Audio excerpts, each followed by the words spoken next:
secondly, the relationship of trust needs to be established, because a lot of people who carry trauma, it's relational trauma. So a lot of it happened in the home with people that we know. The people who are designated to love us and care for us might also be the people who make us feel unsafe. So they need to learn to feel safe with somebody, and you're in line. When people come into your door,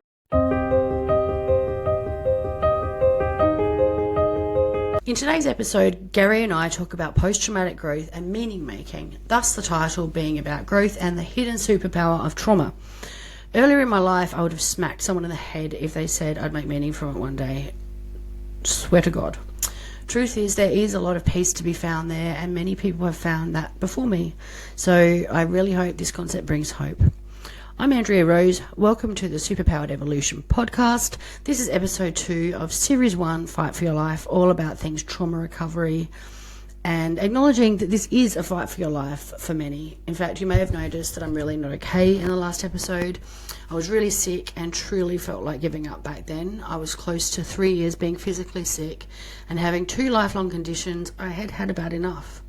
The linked video at the end, episode 0, shows how this project was born. I've been there, I'm not there now, and this very project was made as a bit of a map to recovery, and that recovery was mine. So I hope it helps you too, and I'll see you at the end for our wrap up and to give you some actionable steps. Please post any questions along the way as you go, and remember to self-care, pause if you need to, grab a teddy, grab a blankie, grab a cup of tea, whatever you need to make your learning comfortable and like a little Waldorf child. See you at the end, and thank you for watching. So we're talking about, after last time we had a chat about post-traumatic growth as a way of hope. So when we've had trauma and then we start to make meaning from it and move through it, that's the goal, that's the healing. And for a lot of people, making meaning is one major way of experiencing post-traumatic growth. And you like other ways? I mean, I feel like that's really the main one, meaning making, post-traumatic growth. So you talked last time about your superpower. Do you remember using that word? So you can talk about, we could talk about meaning making, or we could just talk about the reality of the life you've stepped into because of the condition of trauma that you carry, and eventually coming to appreciate. So your superpower, you described it as, I see a person over there and I know that they're in need, something like that. So that's as a sort of white Western male, the kind of stereotypical, I was going to say abuser, although I don't mean in terms of domestic violence or anything, although of course some people are implicated in that, but in terms of pillaging the earth, and what's lacking is, if we were to talk in archetypal forms, the typical male, you could say, embodies the warrior, and the other side of the warrior is what we could call the caregiver in archetypal language, but that's about compassion and empathy and understanding. And so I also, through life experience, although I was brought up as a typical male in many ways, life experience has softened me up. And I appreciate that.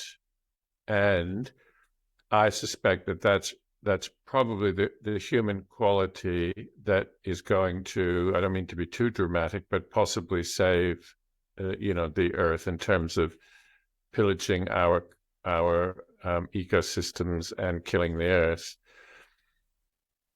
You look puzzled. Yeah, I was wondering, are you linking that to the superpower of having been through stuff, so you're now softer, and that is going to help the earth as a superpower? Yes. Yes, I am, because that superpower is the set on the sensitive side of things rather than on the pillaging side of things. So it's the masculine and feminine traits in their two extremes. And of course, we all need to find a balance in those things. I think ultimately we get what we need.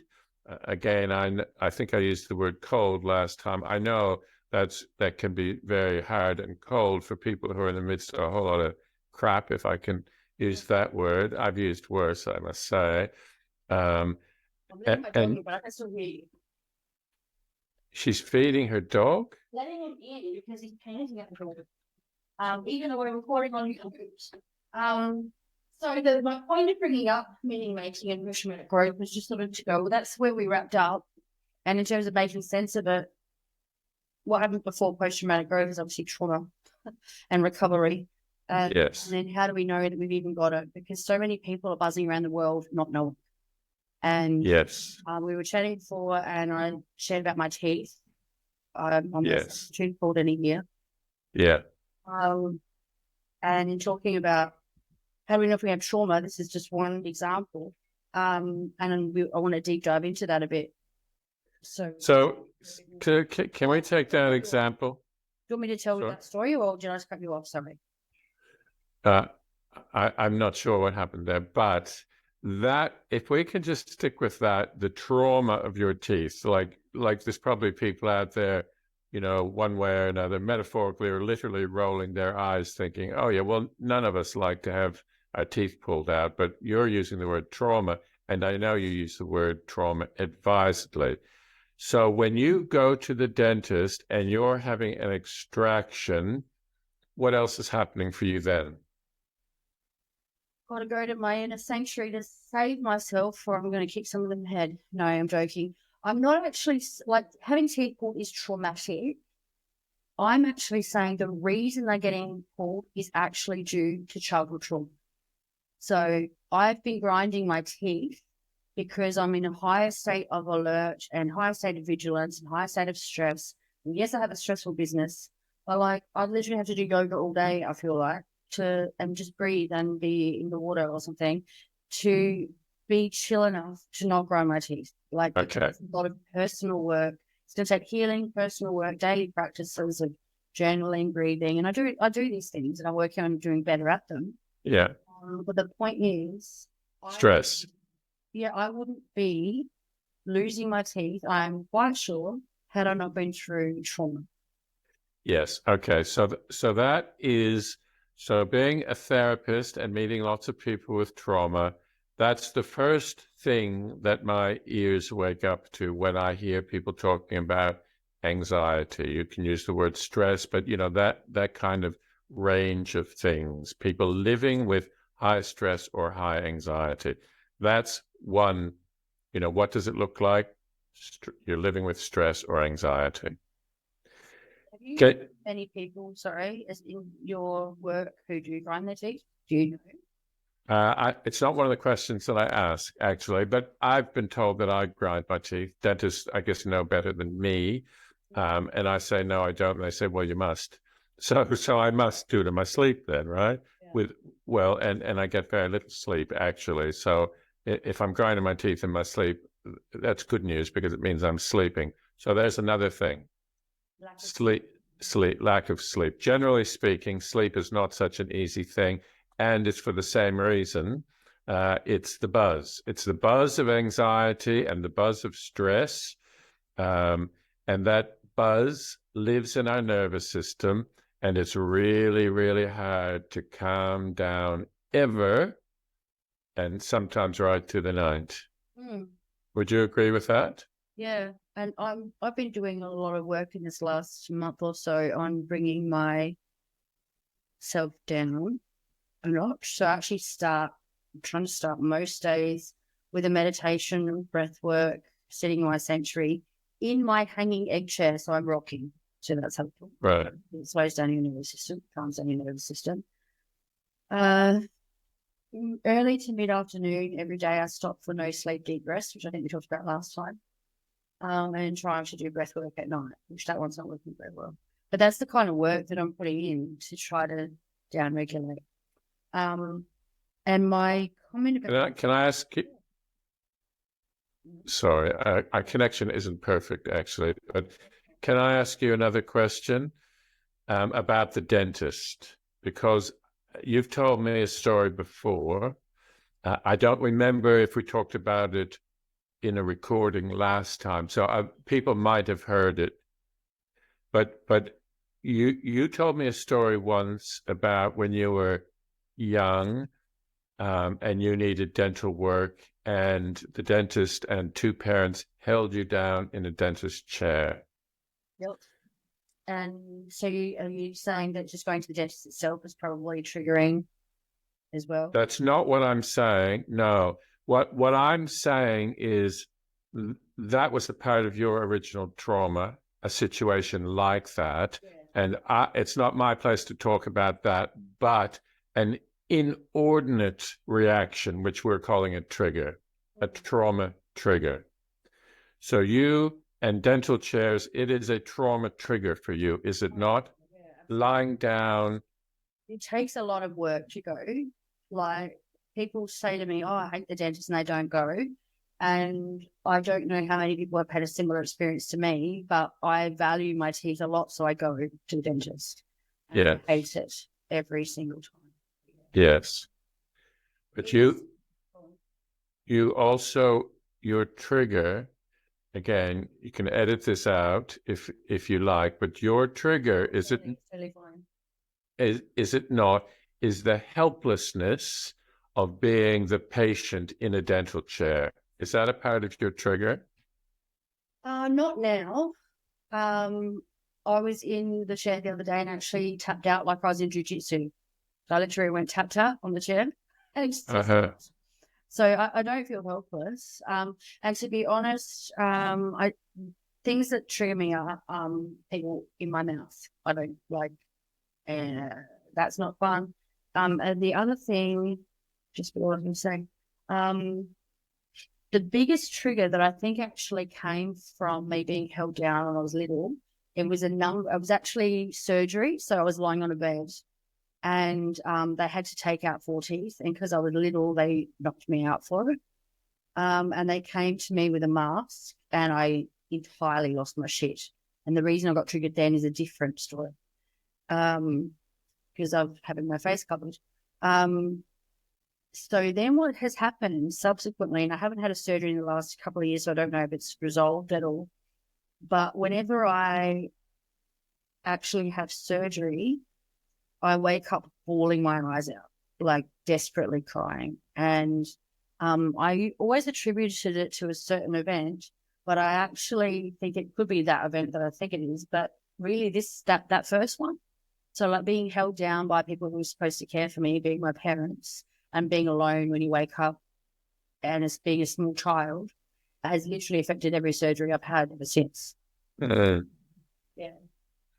So an element of that we'll just pick out, there's probably a few things in there we could pick up, but being alone, waking up and being alone, having been through a great emotional strain and not having someone else there to co-regulate. Yeah. And that is, so apparently 75% of people who go through what could be a traumatic experience are not traumatized by it, because they're the people who have a history of good social support, are able to co-regulate with people. The co-regulation means being in the sort of presence of, if not the embrace of, somebody who's got their nervous system together and can help you calm down in order that you self-regulate again. So 75% of people find their way out of what might otherwise be a traumatizing situation. An odd number of people, considering 1 to 3 people have been, 3 or 4 people have been through trauma. It's like the reverse number. As a point.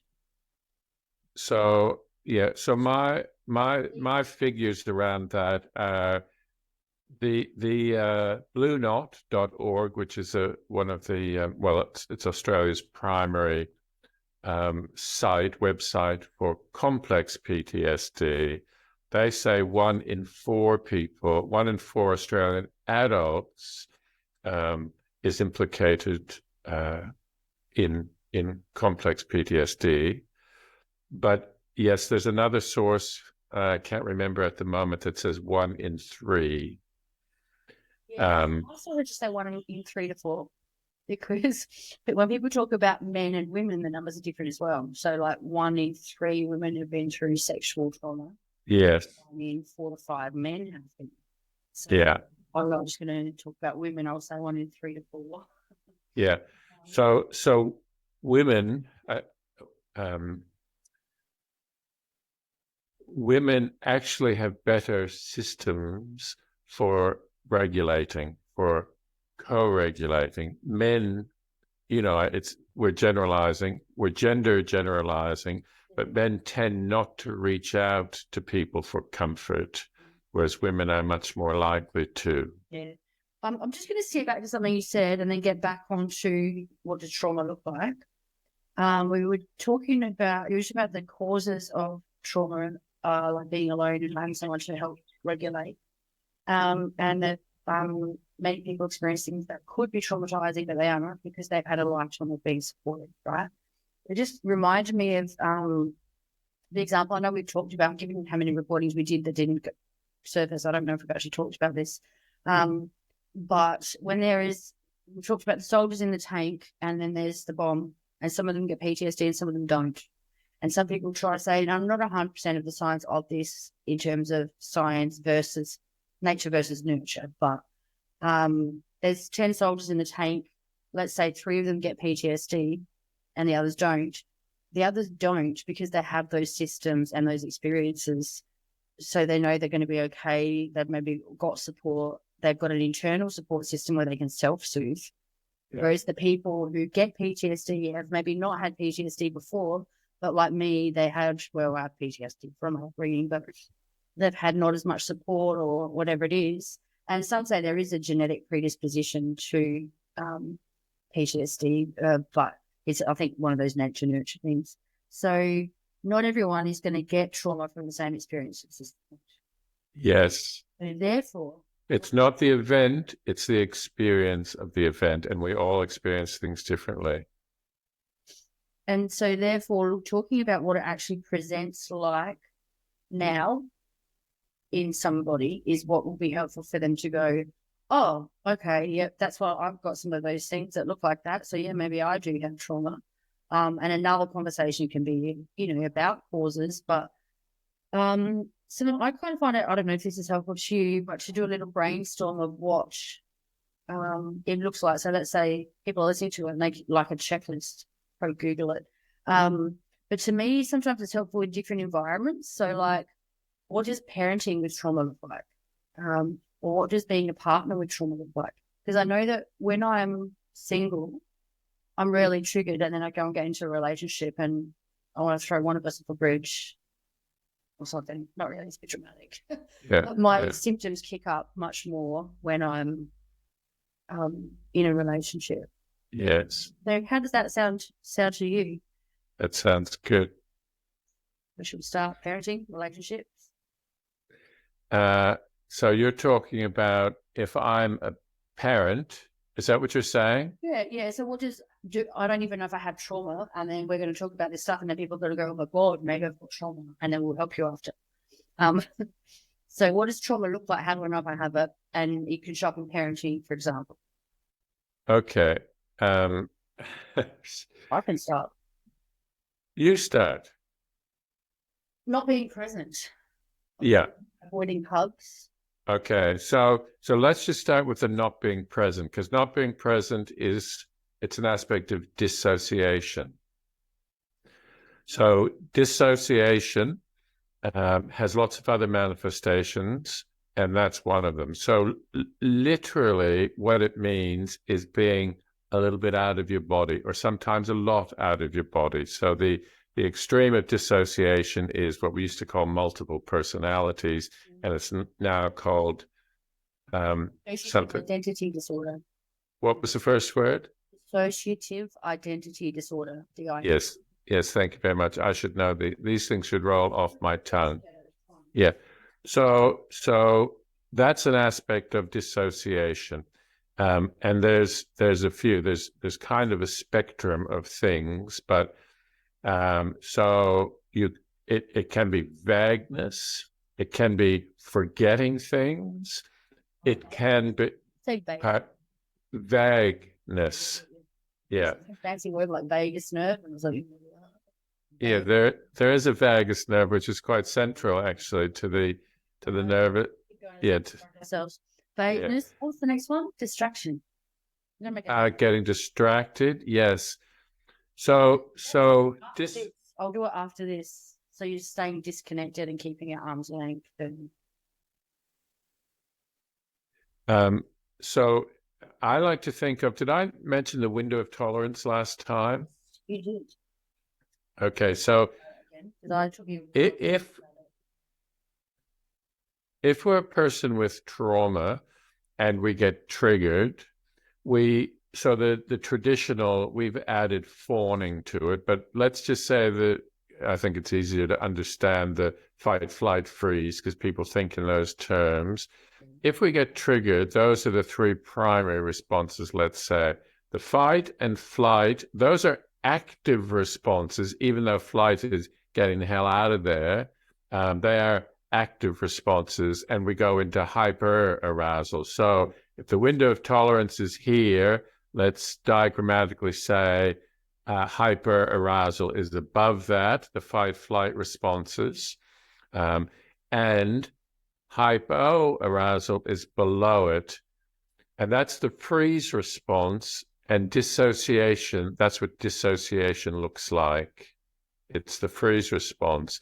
So there are people who can't necessarily muster passion or enthusiasm or interest. They feel stuck. That range of behaviors. Are you looking at the? I am. I've got a rainbow picture, and I've got ones with stacks of color in like orange, yellow, blue. Should I get the rainbow one? You can get whichever you like. I have that out here in front of me too. So this is the list. You'll be able to see it, and then we'll be able to talk about it quickly. You're going to put it up on the screen. Yeah, okay. Okay, that's not the one that I have. It's okay. Let's get a different one. Which one do you want? Do you? Oh, that one right in the middle there. No, up. Yeah, right, that one. That's the one I've got in front of me. So that one, this is the work of Siegel. What's his first name? Dan Siegel. No, not that one. So, although that one's fine, but go up.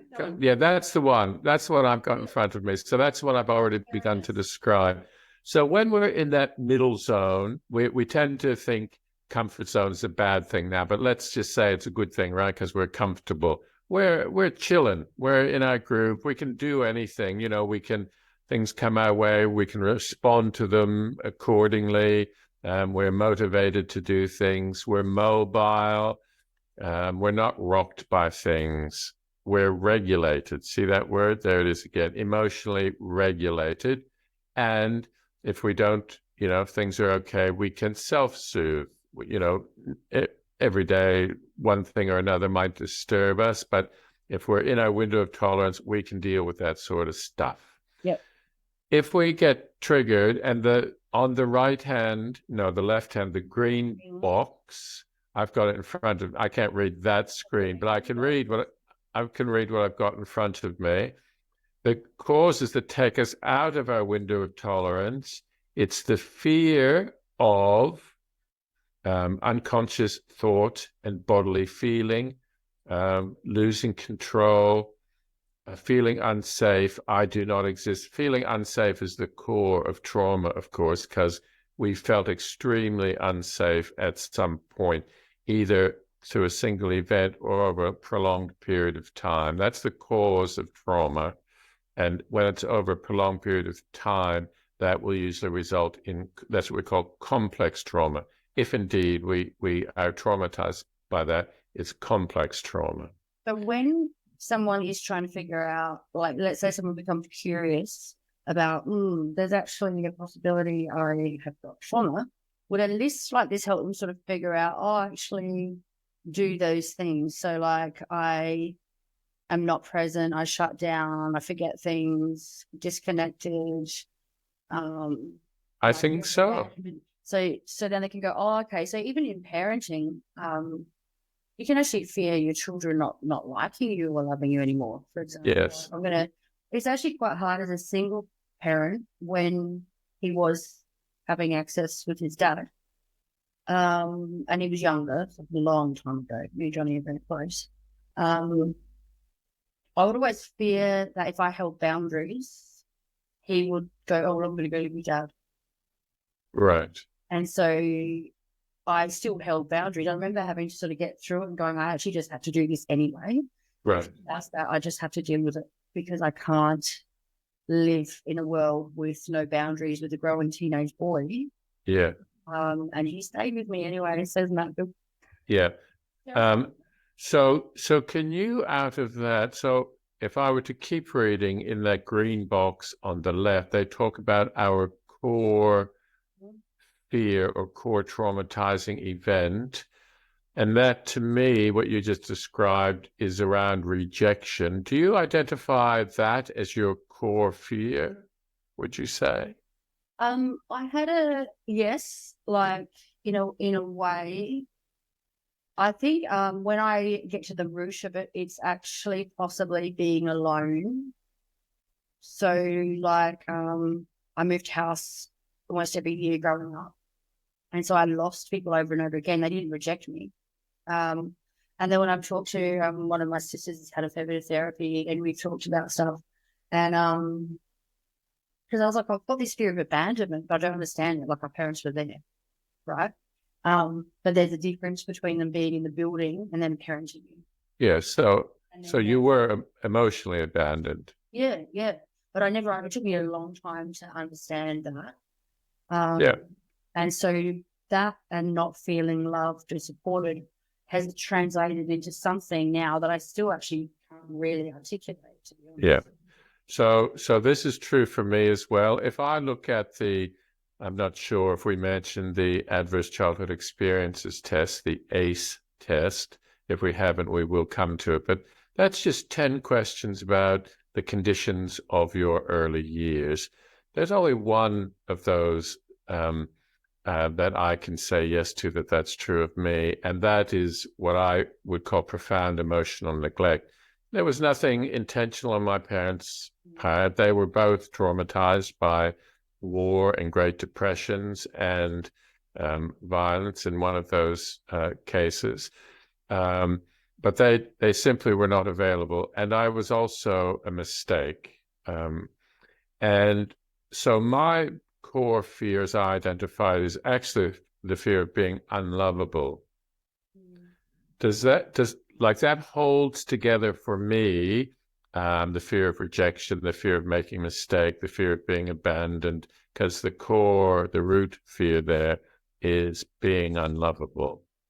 Yeah. I think so. Yeah. There's some truth in it because it's like crying. And so all of my coping mechanisms, scrambled into gear whenever I felt somebody didn't like me. That's what I couldn't bear for a long time. I've been much better for a long time too now, because I did some really good work when I was in my 30s. But yes, that was the core of it for me. Can I jump to something else? I'll ask it, and then do you need to finish what you're saying? Sorry. Well, I just wanted to finish what you started there. But yes, those responses at the bottom, those are the manifestations of trauma. The bottom ones are hypo-aroused. So people don't have to think, I'm all chaotic. That's what trauma looks like. It also looks the opposite of that I'm just flat. Yeah. No sort of personal will, no desires, no ambition. That's the bottom, hypo-aroused.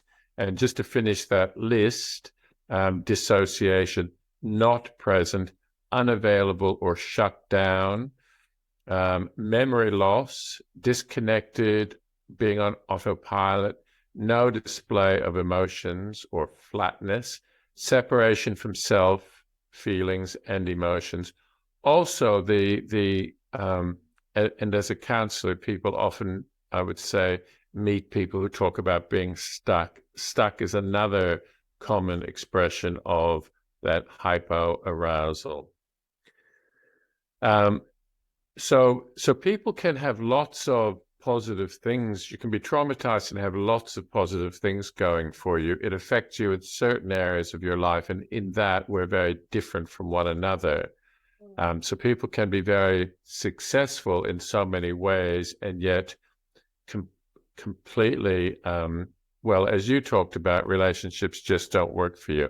I know that there's a whole lot of things you do really well, but relationships seem to be a thing that trigger you. Yeah. So just before, I know you want to go on somewhere, but just to finish these, because that was just the freeze response, the hypoarousal. But if we want to continue talking about symptoms, let's go up into the hyperarousal, around anxiety, feeling overwhelmed. So panic attacks are quite common. Chaotic responses. So that's what I was trying to get to at that time, that people were holding you down. I'd forgotten it wasn't a dentist chair. It was for an operation. But yeah, so that's an over-the-top response, right? When you can't hold it together anymore, because that's what trauma is about. We can't get to the frontal lobe because we're triggered in our fight, flight, freeze responses. So we can't rationalize. You can now, from what you described, lie there in your dentist chair and say, I know I'll be okay. You know, your knuckles are turning white and whatever else is going on, but I know I'll be okay. You can penetrate your thoughts about that and bring some rationale to it. So outbursts, whether they're emotional or aggressive outbursts, anger, aggression, rage. So again, these are all in the hyperarousal, and obviously those ones are fight responses. Then there's rigidity. They say rigidness in this, but I think rigidity is probably a better word. Obsessive compulsive behavior or thoughts, overeating, restricting, overeating or restricting your eating, so eating disorders, addictions and impulsivity. But they're the ones on this list. I'd add overworking and absolutely. Overworking and overtraining. So there are things that look successful. So, like, how you said before, you can be successful in so many ways and also just be falling apart over here. That's, to me, in my experience as I'm getting older and learning more about it all, is part of masking and part of trying to cope and still hiding your feelings and not being connected. Yeah. Overworking, and I'm not the first person to say it, I know, but overworking. And I didn't even know that, well, I know I've known for years now, but at the time, I'd already had an experience of bulimia, like the traditional style, in my early 20s. And then I took up training, and it was still from a place of shame and body dysmorphia, body dislike, punishment, whatever. And so I looked like a really successful person. You know, I was working usually 2 jobs and training, and I was like, oh, you're amazing. Yeah. And that's actually ultimately part of what led to me getting adrenal fatigue, burnout, realizing that was trauma-related behavior. And then I just sort of fell down and was like, well, how do I fucking deal with that? I thought I was dealing with it fine because I thought the training was a good move. Yeah. So when you say you fell down, that can probably be called adrenal fatigue, right? Yeah. You can go, and boom. Yeah.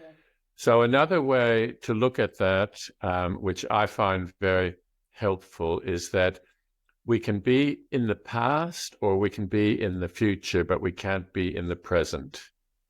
As in? Well, so the work in internal family systems, which I think we'll come to, those are the parts of us that would be called the managers. I've got a life to live, you know, you're driven into the future, you're busy, you're getting things in order, taking care of business. It's all future oriented though.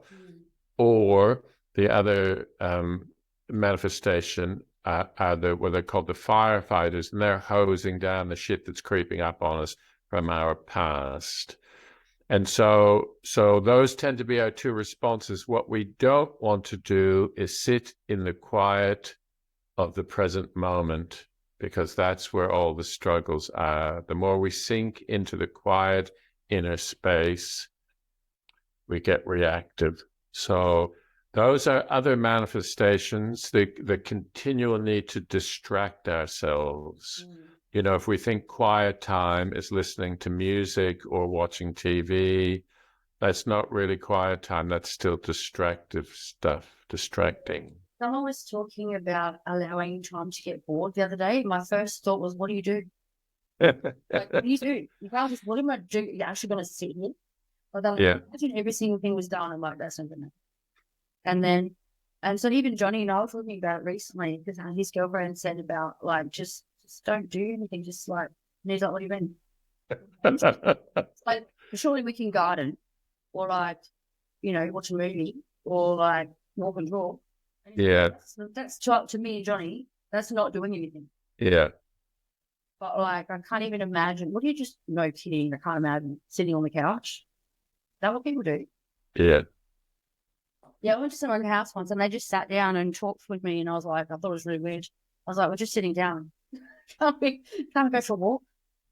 Yeah.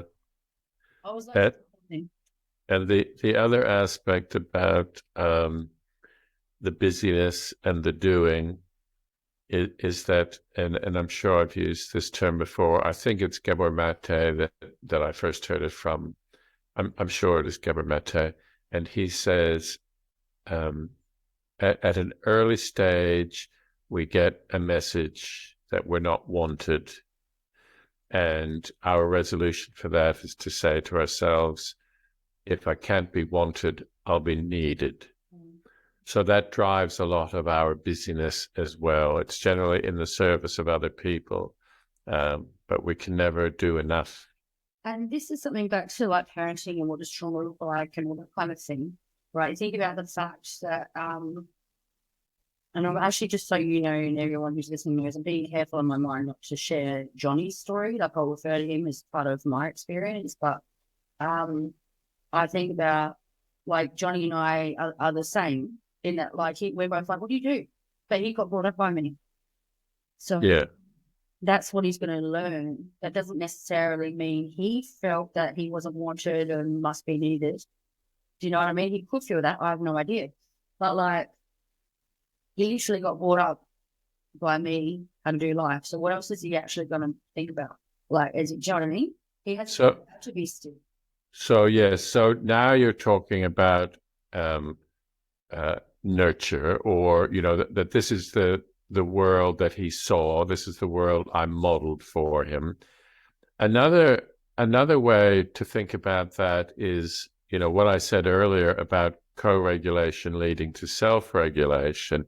If you're traumatized yourself and living in your nervous system and find it very difficult to self-regulate, then your children are not going to co-regulate with you very effectively, because that's what they need. And again, I realize when I say that, you know, there's a lot of people out there that might beat themselves up because they don't, you know, they recognize, yes, I have trauma, I'm not comfortable, I can't stabilize very well, and I'm raising children, and isn't that terrible? I don't think like that. I think that all that's asked of us is to do the best we can do. And I'm also a believer in destiny, if I can use that word, that we all come here for a reason, and we come into the environments we come into for a reason. And it is, and again, it's not very clear until you get to the point where we started today in talking about post-traumatic growth, of recognizing, Jesus, you know, I would never have been this deep, I would never have lived such a deep and meaningful life if this hadn't happened to me. if you get to that point, you can say, I get it now. All of that stuff was in the greater service of my development. And I know that it's hard during that journey. Philosophically, I think it makes it easier if you have that mindset. Whatever the reason is for this, I know there's something in it for me. That mindset, that philosophy, that's always helped me get through. My inner philosopher is strong. Overall, like for many years, I would make sure that I learned a lesson each day. What did I learn from today? And there's been a couple of experiences I've had that are just so shit, so fucked up. And I remember at the time thinking, I can't even see what the point of this is, right? And some of them I still, oh no, I've got more light and grace now. But often I can, but there's sometimes I'm just like, but it is always the thing that actually helps me get through the day, is when I've learned something. Yeah. I was going to say something back to the child is like me thing where I just made it that. I remember with Johnny, I was very diligent and there was lots of parenting things that I learned in books and stuff that I did my best to do differently. And there was definitely things that, I didn't do great. But like deliberately learn, like working to communicate together, which is something that I wasn't taught as a child. And I guess I say this because like if, like you said, you do the best you can. So the point of this kind of thing that we're doing here is to go, okay, do we have it? And then what do we do about it now? Moving forward. So like, let's say you're parenting and then you realize, oh my God, I actually do have some trauma symptoms and I haven't been connecting and I have been doing this and oh no, like we don't want people to beat themselves up, as you said. But the thing then is, what do I do next? And even on this slide here, we've still got the slide up, which we'll have to make sure we credit them. And we will do more of this stuff in talking as well. But even this website here has got things to decrease being stressed, decrease arousal, So there actually is things. I might just leave that there for this moment of the chat. Yeah. If you notice that I am doing that, then like I said at the start of the video, there's actually practices that you can weave into Yes. to bring yourself down a notch so that you actually can connect better. And there's things you can do to get help for sure. So can I just say about that list, there's probably people watching this who are looking at that list and saying, really? Drinking from a straw? That'll help you with trauma?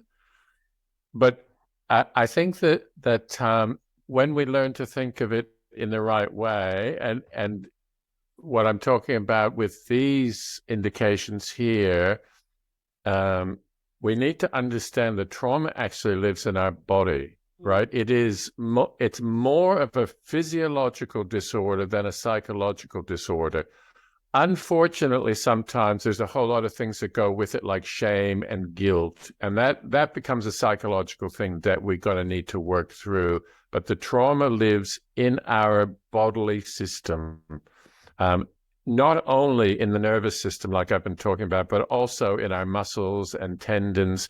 And so if you've ever been for a massage, for example, and the masseuse is working on a part of you and you burst into tears or something, that's what I'm talking about. And a lot of people who do massage see very clearly trauma release when they're doing it, and a lot of them will then do some extra training in trauma so they understand better what they're doing. But back to this system, those things, this list of things are things that bring us into our body. Bodily awareness is very important in trauma work. It's called a bottom-up approach. Either starting with the body or starting with the emotions are both, they're just various degrees of a bottom-down approach. As opposed to a cognitive behavior approach, try to change your thinking. But the thing about trauma is that we don't get access, or at least not first call, to our thinking brain. The response comes right from our primal brain, and it's a fight, flight, or freeze response. You're saying about when the thing happens. Yeah, the trigger. Something that like the original trauma.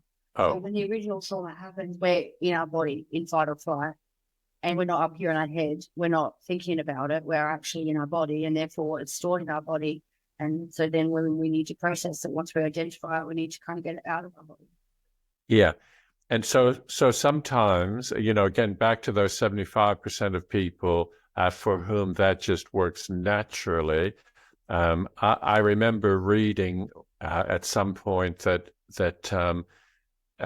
we might have said this last time. I hate repeating myself, but I'm often I talk about trauma so much because I also teach it. I just forget where I say things, so I'm always at risk of repeating myself. But how if you feel threatened, even if you're not, say, in a physical fight, but you see, the visceral carnal experience of two men beating the pulp out of each other in front of your face. So trauma can be other people's experiences that we feel very strongly. What might very well happen then is that, a few minutes later when it's all over, you'll start to shake, that trembling. That is actually the body working out, shaking the trauma out of the nervous system. So that's a good sign, actually, that it's not lodging in there.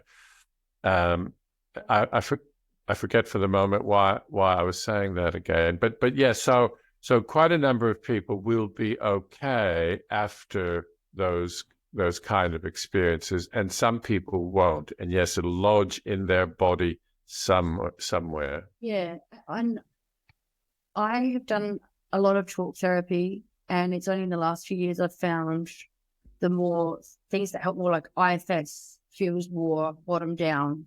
I don't know if it is technically, if it's like somewhere in the middle, because we're using bottom up. Yeah. Yeah, that's it. Yeah, that one. And breathwork, and actually, it was so fascinating doing breathwork because breathing into the body to notice what's in there. You can feel something. Oh, what's that? And then you're breathing through it, and then realizing it kind of feels like gunk, and breathing that out and feeling so much better and connected. Like, I referred a friend of mine to the lady you referred me to a while ago. Yeah. And she came and saw me the other week, and she just looked like she was glowing. And she'd been doing breathwork with the same lady. She's done a few sessions, and I'm like, you literally look like a different person, Now that there's more practitioners doing body work, somatic work as it's called, and there's lots of modalities that you can study. I've over the years come to appreciate that some of those things that might have been a bit out in left field for me once, like breath work is another thing. Well, that therapist we're talking about, that's her primary modality, is working with breath work, but I do it in a group. It's been pretty powerful. So yes, those things which we might think sucking on a straw, or breathing, why would, we're talking about a lifetime of struggle here. Why would that be helpful? Well, because it gets the trauma out of your body. To be able to, like, it just didn't happen to me in my last session, but my first few sessions, I had a really good cry, I was supported, and she would sit next to me. And if I got lost, like, she's listening to my breathing and paying attention to how I'm reacting. So there's hardly any talking, and she just guides it. And then if I look like I'm stuck or struggling, she would say, where are you now? Are you okay? Just checking. And often would have her hand just on my shoulder. But the thing she would do is breathe a bit louder herself, which would automatically make me copy her, which is co-regulation. But fine, it's true. Right. You go, I'm going to copy. Your brain just does it, and then you calm down. So it's amazing experience on a lot of levels, actually. Yeah. I just had a little boo because we probably need to wrap up soon. I reckon it's been around about an hour. Yeah. I just wanted to have a quick look at.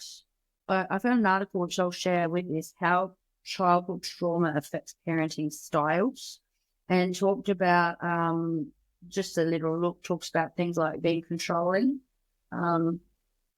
And it's hard to let your children find, I know from my own experience, let your children find their own feet. A little bit like walking to school. There were little things like that I had to let go of at some point to enable right. enough.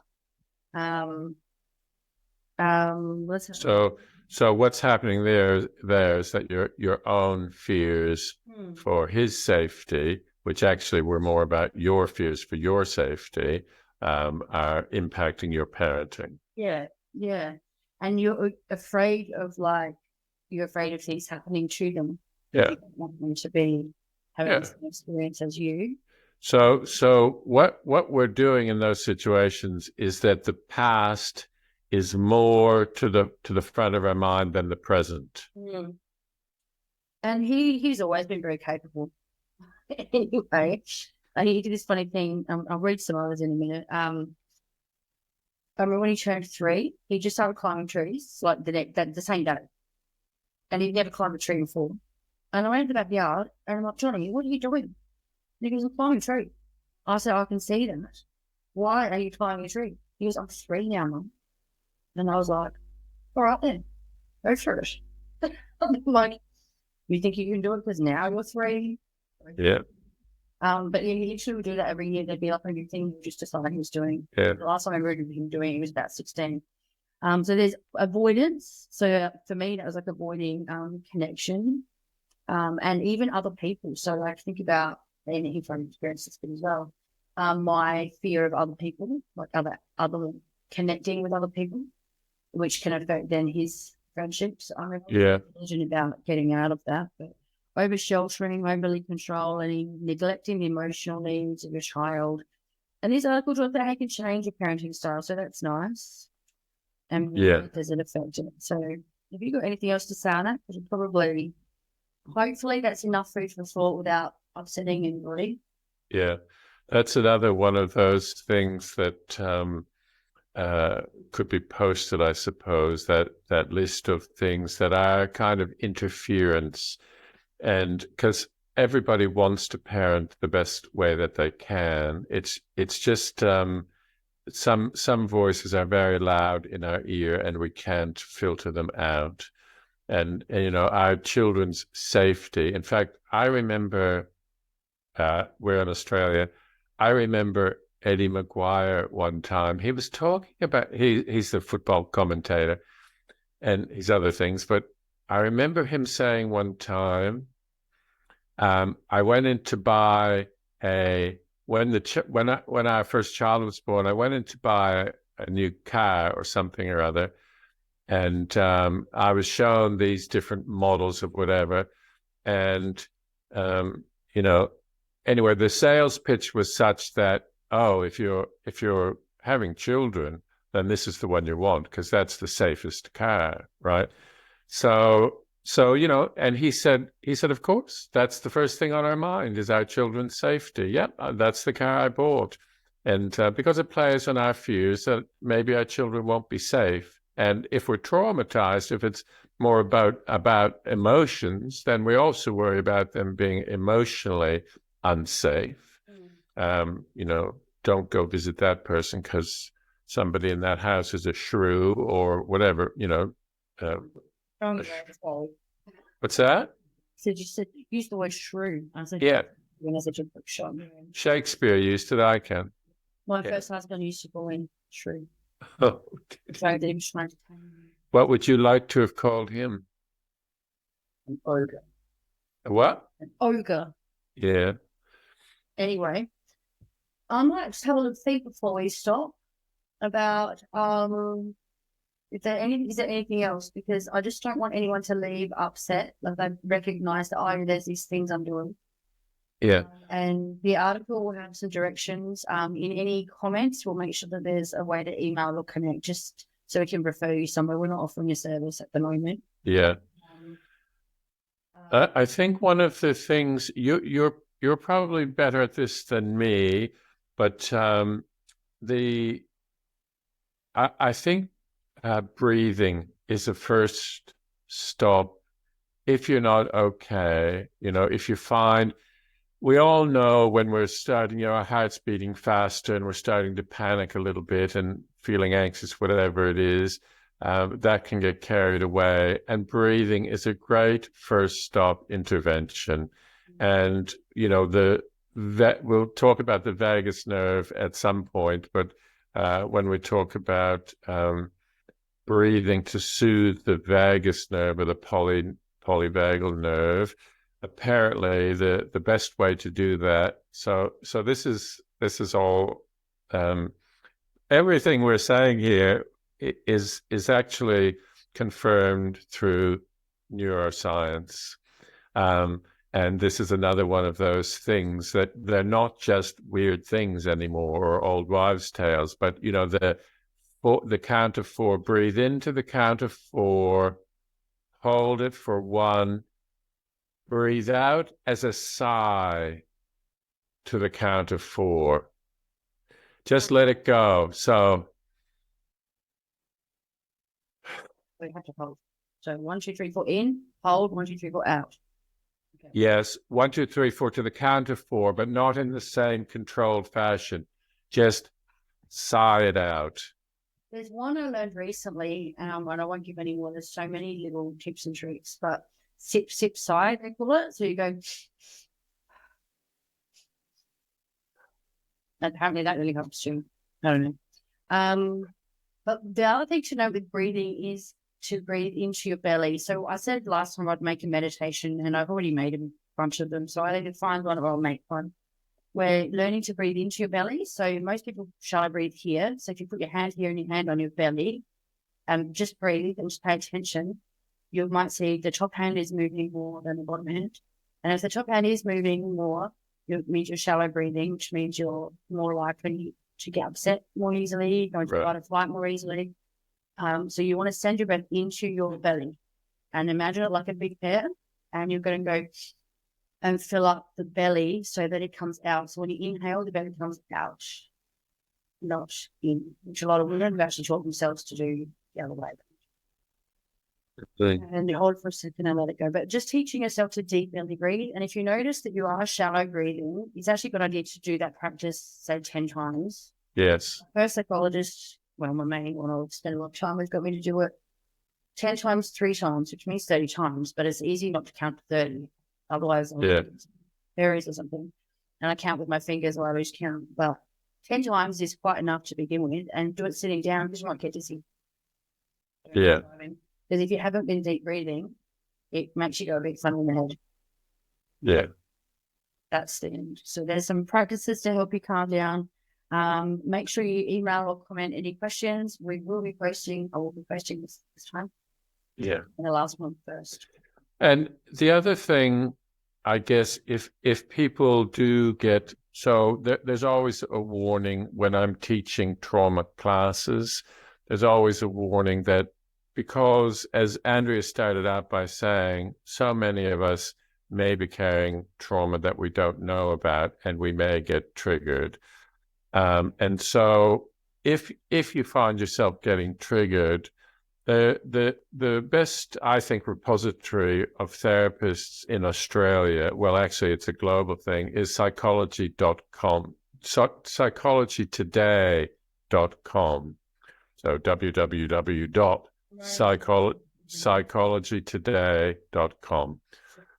And if you go on there, just type in your neighborhood, like lots of people do Zoom now, but I think there's still a role for face-to-face therapy, particularly for trauma, because the relationship is very important in working with trauma.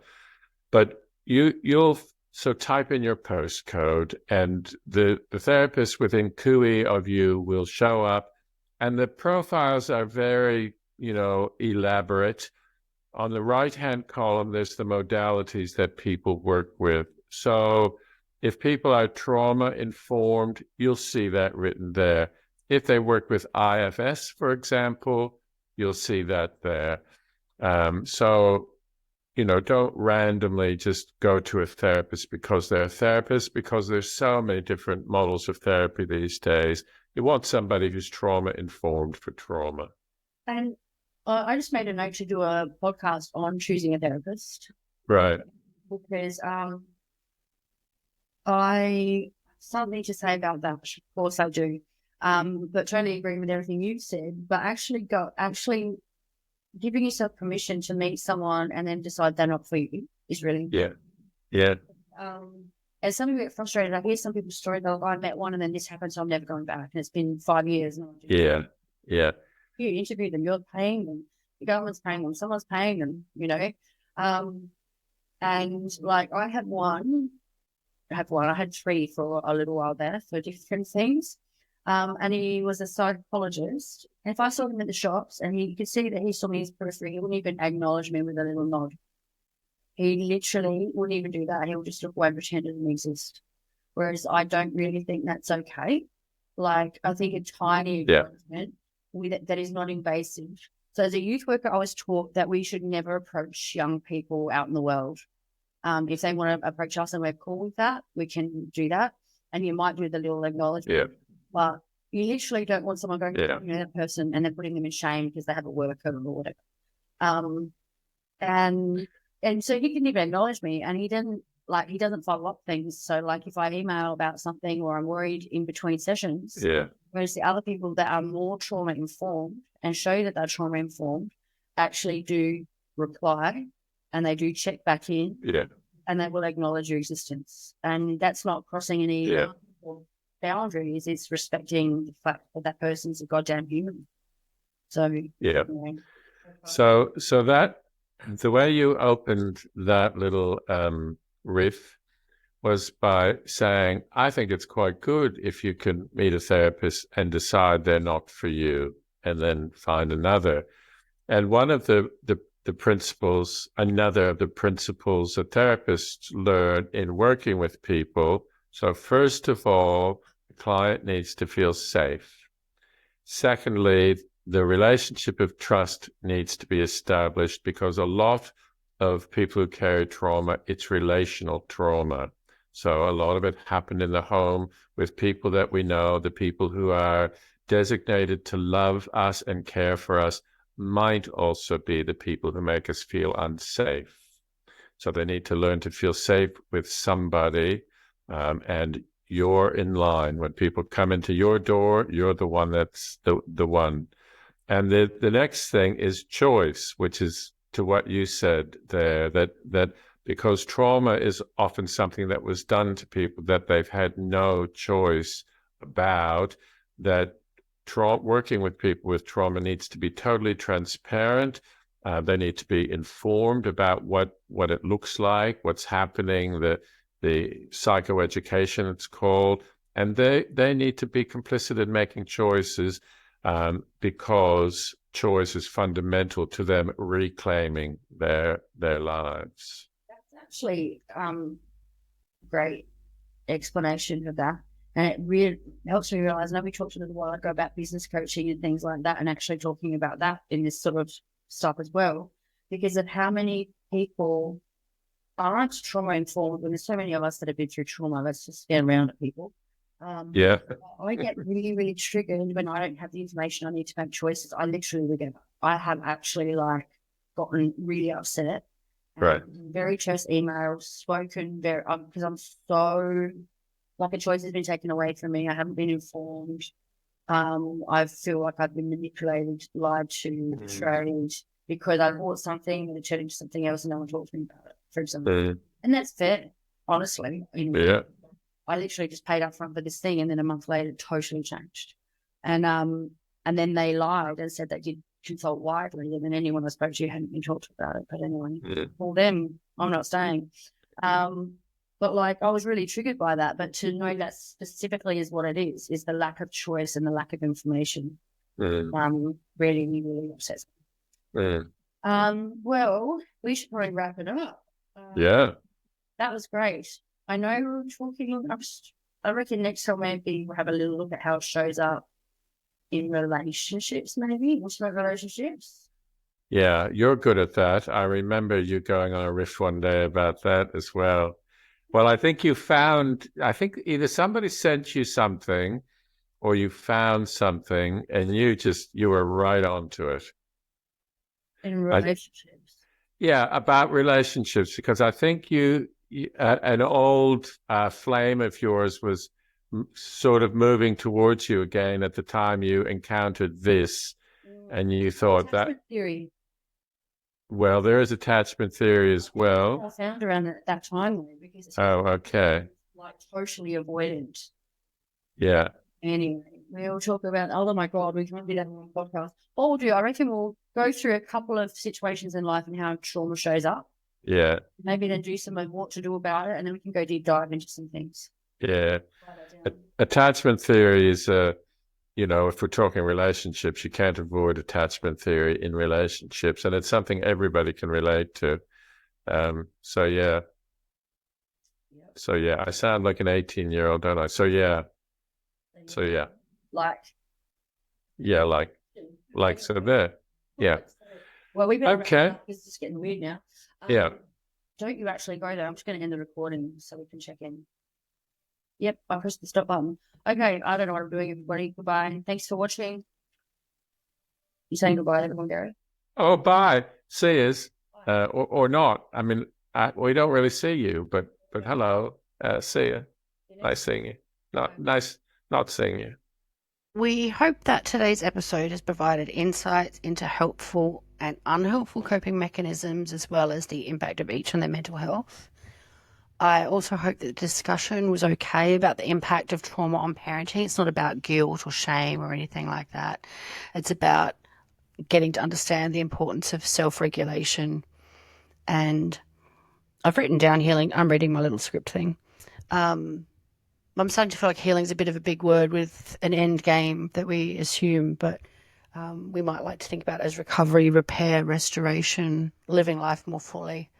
But it's important that we learn to self-regulate and start to stop the cycle so that our children can live better, and hopefully we live better lives than our parents. We can probably admit that we probably have been. The best thing we can do is our best. And to me, that includes working on our recovery. It's not about, oh, well, this happened to me, so now I'm an a-hole. I shared some of my own experiences, including the challenges of parenting around being present. There were certainly periods where I struggled with that.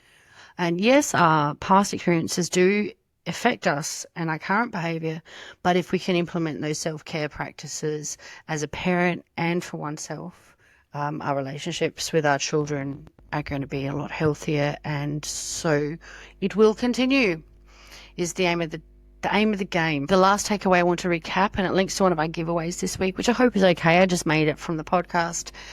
We really want to support people to understand the need for safe therapeutic relationships and what that looks like, the power of choice in that process, meaning a therapist needs to feel safe and do their job.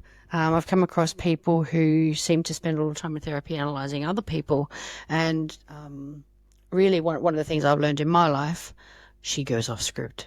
One of the things I've learned in my life is I am what I go to therapy for. Why do I let something happen? Why do I communicate in a way that I'm not proud of? How can I communicate better? How can I understand why I stay in an unhealthy situation? It's not about going, oh, what's their problem? What's their problem? What's their problem? I spent way too much time in my life doing that. So I'm going to double check that checklist before I upload it to make sure it reflects some of those concepts as well, but it's drawn from the podcast.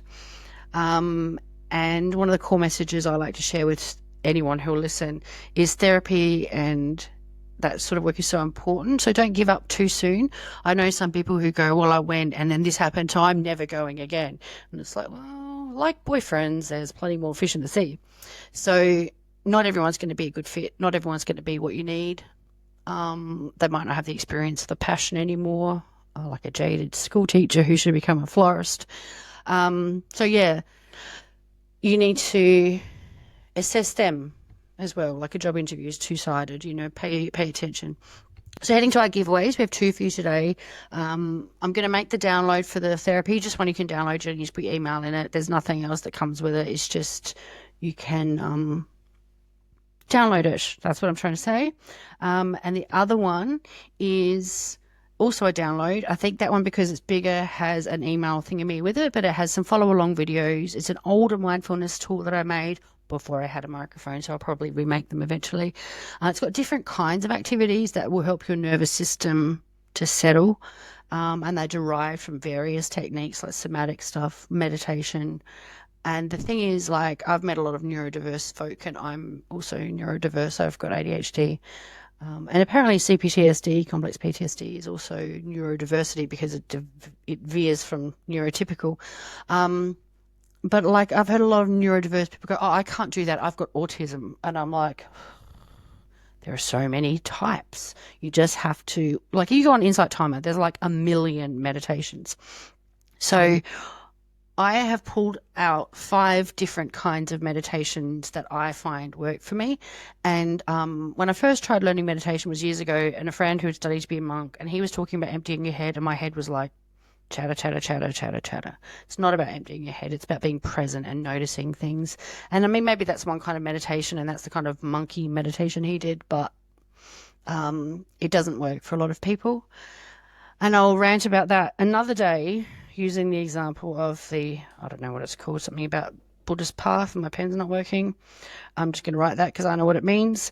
Because what I learned at some point in time is that using the breath as an anchor for meditation is actually one of the harder practices, and it's not first in the Buddhist path thing that I learned about. So don't beat yourself up if breathing doesn't work, or emptying your brain doesn't work, or visualizing your thoughts of clouds doesn't work.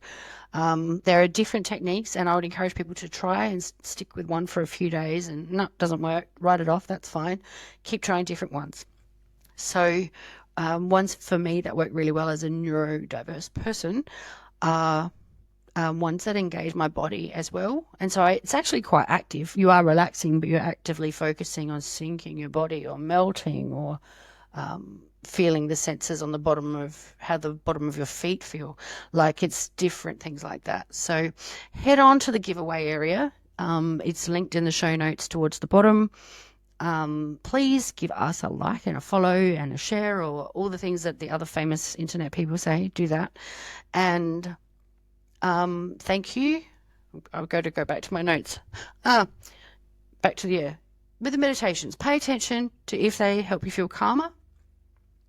Find the 1 or 2 or 3 that really work for you, and then practice them often, and get back to me about how it goes, because it's fascinating. And after, there was a certain kind that I did, it's one of the ones we actually already uploaded on Spotify, etc. After like 2 weeks of this meditation, I felt like a different person. I felt really anchored in my true self. So it can be a really powerful thing to do. That's the end. Thank you for your interest in trauma recovery. May it support you and those around you. The ripple effect of healing is super powerful and can change the world, creating a superpowered evolution. Have a great day. Thank you for watching.